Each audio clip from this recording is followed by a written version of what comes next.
Hi, Javier. So I did some studies of some feet yet again, and I just felt like doing some quick ones. And in a way, you know what? I think I did struggle with these only because I'm not used to the brushes I was using. Like it's not my typical. Because I was trying to go for like an alcohol marker kind of look.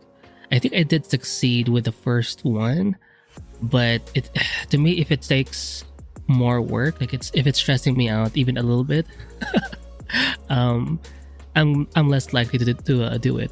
But the only way you're gonna know if it's for you is if you do try it. So I did try it because the marker kind of aesthetic kind of I like it. It's interesting. It's visually nice, but it doesn't mean it's for me. Things can be nice, things can be beautiful to you, but it doesn't mean you should pursue that thing yourself.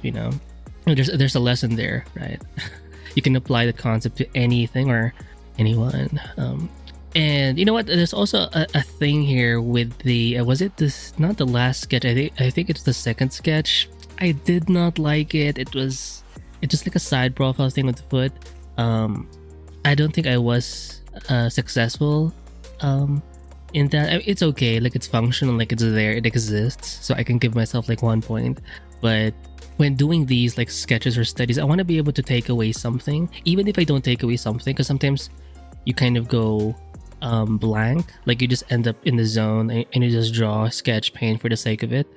I want to be able to at least, again, if I don't learn something, I should at least enjoy the, if not the process, the end result. I don't think I felt anything with with the second sketch. It was a struggle. It doesn't look as good, and I learned nothing. So it sucks, but it's okay. It's still suckable, so I don't mind. But the third one, it's a different pose. It's more of like a front view, but I liked it. It's okay, functional, works. Got some nice view of them toes.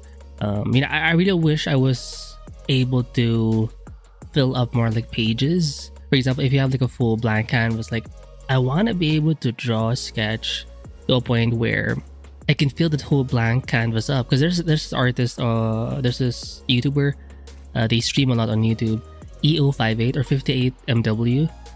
Maybe they stream somewhere else on Twitch, I don't know. But here on YouTube, like a lot of their content is like filling up this wide canvas. It's part of like in a longitudinal kind of mode, but they're able to like fill that whole thing up.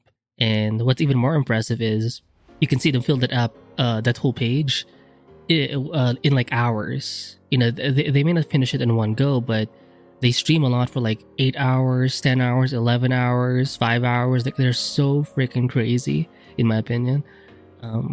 Only because I myself, I can't imagine doing that consistently. And maybe one time, sure, if I lock in, but as a daily thing or almost a daily thing, like a habit, it's so crazy. But you can kind of see how that amount of time put in, it's you can see how that affects their work, because they have like really nice drawings, illustrations, sketches, and you can see that through volume of work, through putting just the time in, you're gonna get good. So yeah, but I want to be able to do that. I think it's also a skill in itself, being able to fill up like a sketchbook in a neat kind of way. Like you don't have to plan everything from the beginning, but you want to be able to like allow your sketches to ebb and flow until it kind of completes the page. Think of artists like Kim Jung-gi. I mean, maybe you've seen some of his work. He's pretty famous, but I mean, RIP, but he can make a page just he can fill up a page. Like he doesn't plan the whole thing. Maybe he'll have some idea, but he kind of just goes with the flow. I want to be able to learn that kind of skill. But I'm not taking away from my own efforts. It's good to study. At least I did something.